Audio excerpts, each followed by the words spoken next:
Hi friends, ಎಲ್ಲರೂ ಹೇಗಿದ್ದೀರಾ? ಚೆನ್ನಾಗಿದ್ದೀರಾ ಅಂತ ಅಂದ್ಕೊಂಡಿದ್ದೀನಿ. ನಾನಿವತ್ತು ಅನ್ನದಿಂದ ಬೋಂಡ ಮಾಡೋದನ್ನ ತೋರಿಸ್ತಾ ಇದ್ದೀನಿ. ತುಂಬಾ ಚೆನ್ನಾಗಿರುತ್ತೆ ಈ ರೆಸಿಪಿ. ಹೇಗೆ ಮಾಡೋದು ನೋಡ್ಕೊಂಡು ಬರೋಣ ಬನ್ನಿ.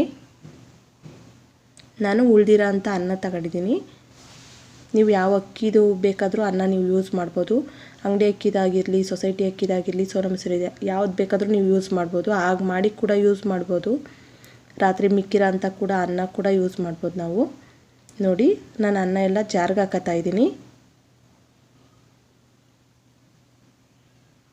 ನಾನು ಒಂದು ಸ್ವಲ್ಪ ನೀರು ಕೂಡ ಸೇರಿಸ್ಕೊತಾ ಇದ್ದೀನಿ. ಅದಕ್ಕೆ ನಾವು ಇದನ್ನು ಗ್ರೈಂಡ್ ಮಾಡ್ಕೊಂಡು ಬರಬೇಕು.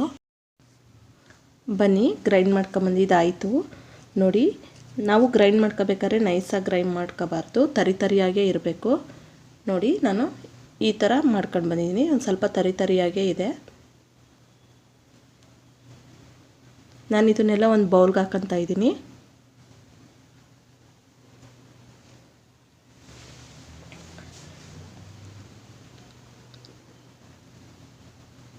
ಯಾರಾದರೂ ಹೊಸ್ದಾಗಿ ನನ್ನ ಚಾನಲ್ ನೋಡ್ತಾ ಇದ್ದರೆ ಪ್ಲೀಸ್ ಸಬ್ಸ್ಕ್ರೈಬ್ ಆ್ಯಂಡ್ ಲೈಕ್ ಮಾಡಿ, ಶೇರ್ ಮಾಡಿ, ಕಮೆಂಟ್ ಮಾಡಿ.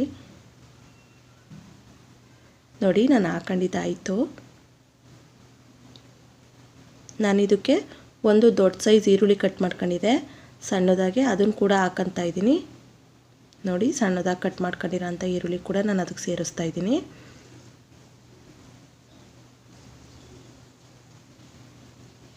ಒಂದು ಕ್ಯಾರೆಟ್ನ ತುರಿದಿಟ್ಕೊಂಡಿದೆ, ಅದನ್ನು ಕೂಡ ಹಾಕ್ಕೊತಾ ಇದ್ದೀನಿ.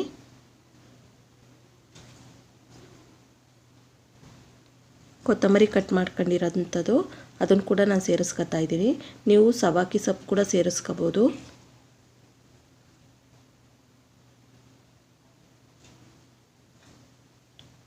ನೋಡಿ, ಒಂದು ಸ್ವಲ್ಪ ಶುಂಠಿ, ಹಸಿಮೆಣಸಿನ್ಕಾಯಿ ಇದೆ, ನಾನು ಅದನ್ನು ಕೂಡ ಸೇರಿಸ್ಕೊತಾ ಇದ್ದೀನಿ.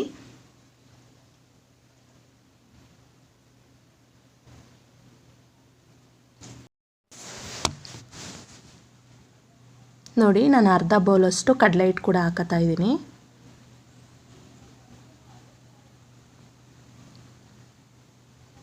ನಾನು ಒಂದು ಚಿಟಿಕೆಯಷ್ಟು ಸೋಡಾ ಪುಡಿ ಕೂಡ ಹಾಕತ್ತಾ ಇದ್ದೀನಿ, ಅಡುಗೆ ಸೋಡಾ.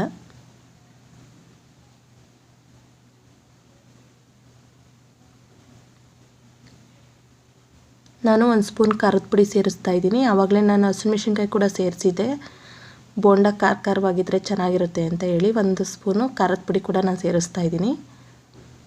ರುಚಿಗೆ ತಕ್ಕಷ್ಟು ಉಪ್ಪು ಕೂಡ ಹಾಕತ್ತಾ ಇದ್ದೀವಿ. ನಾವು ಮೊದಲೇ ಅನ್ನಕ್ಕೆ ಕೂಡ ಉಪ್ಪು ಹಾಕಿರ್ತೀವಿ. ಉಪ್ಪು ಹಾಕಬೇಕಾದ್ರೆ ನೋಡಿ ಹಾಕೊಳ್ಳಿ. ಇದನ್ನೆಲ್ಲ ಚೆನ್ನಾಗಿ ಮಿಕ್ಸ್ ಮಾಡ್ಕೋಬೇಕು.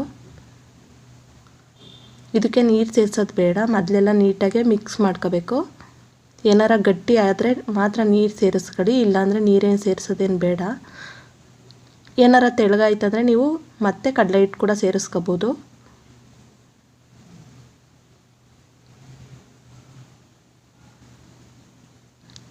ನೋಡಿ, ಮಿಕ್ಸ್ ಮಾಡ್ಕೊಂಡಿದ್ದಾಯಿತು. ನನ್ನದು ಏನು ನೀರೇನು ಬೇಕಾಗಿಲ್ಲ, ಕರೆಕ್ಟಾಗಿದೆ ಇದು.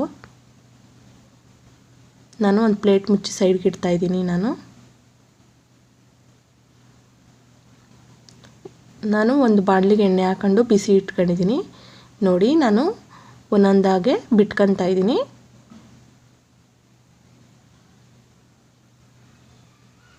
ತುಂಬಾ ಚೆನ್ನಾಗಿರುತ್ತೆ. ಈ ಥರ ಒಂದು ಸಲ ಮಾಡಿ ಹೇಗಿತ್ತಂತ ಹೇಳಿ ಕಮೆಂಟ್ ಮಾಡಿ. ನಾವು ಸಂಜೆ ಕಾಫಿ ಜೊತೆಗೆ ಈವ್ನಿಂಗ್ ಸ್ನ್ಯಾಕ್ಸ್ ಕೂಡ ರೀತಿ ಕೂಡ ನಾವು ಮಾಡ್ಕೋಬೋದು ಅಂತಲೇ ಹೇಳ್ಬೋದು.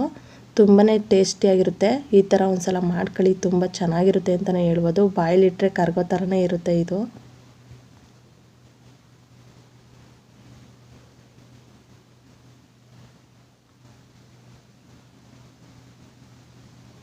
ನೋಡಿ, ಎಲ್ಲ ಬಿಟ್ಕೊಂಡಿದ್ದಾಯಿತು. ನಾನು ನೀಟಾಗೆ ಬಿಟ್ಕೊಂಡಿದ್ದಾಯಿತು. ಒಂದು ಸ್ವಲ್ಪ ಕಲರ್ ಚೇಂಜ್ ಆಗೋವರೆಗೂ ನೀವು ಕೈ ಆಡ್ಸೋಕ್ಕೆ ಹೋಗಬೇಡಿ. ಸ್ವಲ್ಪ ಕಲರ್ ಚೇಂಜ್ ಆದಮೇಲೆ ಕೈ ಆಡಿಸಿ. ಯಾಕೆಂದರೆ ನಾವು ಅನ್ನ ಹಾಕಿರೋದ್ರಿಂದ ಅದು ಎಲ್ಲ ಬಿಟ್ಕೊಳ್ಳೋ ಚಾನ್ಸಸ್ ಇರುತ್ತೆ, ಎಲ್ಲ ಕಲಿಸ್ಕೊಳ್ಳೋ ಚಾನ್ಸಸ್ ಇರುತ್ತೆ. ಅದಕ್ಕೋಸ್ಕರ ಒಂದು ಸ್ವಲ್ಪ ಕಲರ್ ಚೇಂಜ್ ಆದಮೇಲೆ ನೀವು ಕೈ ಆಡಿಸ್ಕೋಬೋದು.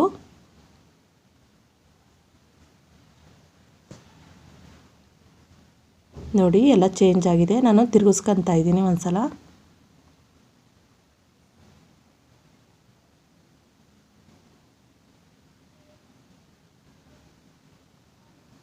ನೋಡಿ, ನೋಡಿ ಎಲ್ಲ ನೀಟಾಗಿ ತಿರುಗಿಸ್ಕೊಂಡಿದ್ದಾಯಿತು. ಇನ್ನೊಂದು ಸ್ವಲ್ಪ ಹೊತ್ತು ಬೇಯಿಸ್ಕೊಂಡು ನಾನು ತೆಗಿತಾ ಇದ್ದೀನಿ. ನೋಡಿ ಎಷ್ಟು ಚೆನ್ನಾಗಿ ಬಂದಿದ್ದಾವೆ ಅಂತ. ತುಂಬಾ ಚೆನ್ನಾಗಿರುತ್ತೆ. ಈ ಥರ ಒಂದು ಸಲ ಮಾಡ್ಕೊಳ್ಳಿ ಫ್ರೆಂಡ್ಸ್, ತುಂಬಾ ಚೆನ್ನಾಗಿರುತ್ತೆ ಅಂತಲೇ ಹೇಳ್ಬೋದು. ತುಂಬ ಟೇಸ್ಟಿ ಕೂಡ ಇರುತ್ತೆ ಅಂತಲೇ ಹೇಳ್ಬೋದು.